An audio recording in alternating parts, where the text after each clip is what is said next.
Hey guys, it's Evan Lewis here from Bright Brewery. It's Evan Lewis here from Bright Brewery. We're here today to talk about Infinite Barrel Works. It is our limited release barrel aging series here in Bright. For those of you who've been following along, we have done one. Here's what we read earlier. So the second release in our Infinite Barrel Works series is a Mead barrel-aged Imperial Milk Stout. So it's a big mouthful, but so it's beer. We've got an Imperial Stout that's made with a hefty dose of lactose. Lactose brings a lot of body and a lot of smoothness and sweetness to the actual beer. We age it for several months inside ex-Mead barrels, which is something new and unique for us. A lot of beers these days on the market are actually aged in whiskey barrels or rum barrels or wine barrels, but it's not too often that you actually see Mead barrels. For those who aren't aware of what Mead is, do you want to give them a little bit of background? Yeah, so Mead is actually honey wine or honey beer for some. Viking drink of choice, I believe. One of the oldest ancient beverages going around.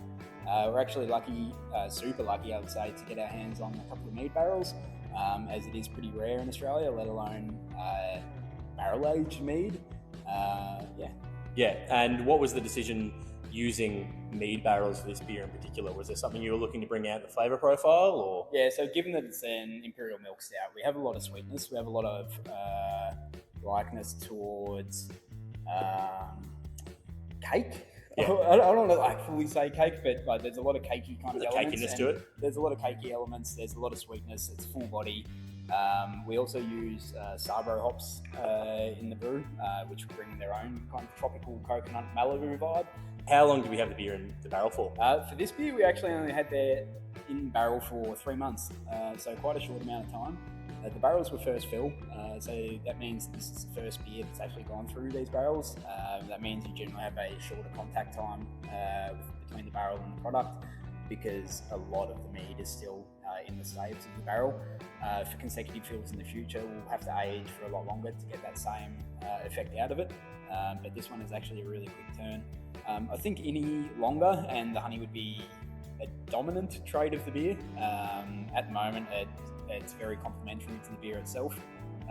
You can smell it on the nose, you can definitely taste it, but I wouldn't say that it's the main feature. It's working well with all the other features of the beer and not outcompeting anything else. Yeah, I mean, you'd say that you've obviously got, that little bit of honey on the nose, that's that sweetness to the palate, but what else would you sort of be picking up from this while you're drinking it? Chocolate. Yep. Yeah, I got a lot of chocolate out of it. There's a healthy dosing of lactose, as we've already discussed, but also chocolate malt, which do impart those cocoa, vanilla kind of flavours that you'd expect in typical dairy milk chocolate. So between the two of them, it's working really well. Nice. And just like the first Infinite release, this can really special to us. As part of the Infinite Barrel Works program, we wanted to highlight our region. Bright in the northeast, Victoria is a really special place. So once again, it's adorned with artwork from a local photographer.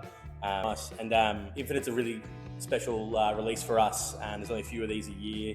The whole idea behind it is beers going in barrel and coming out when they're ready, not the timeline. So these are very small release, exclusive to our online store and our venue, only available for about a 2-week period. If they don't sell out in that, which they typically do. So please keep your eye on our socials for more details and when the launch will be.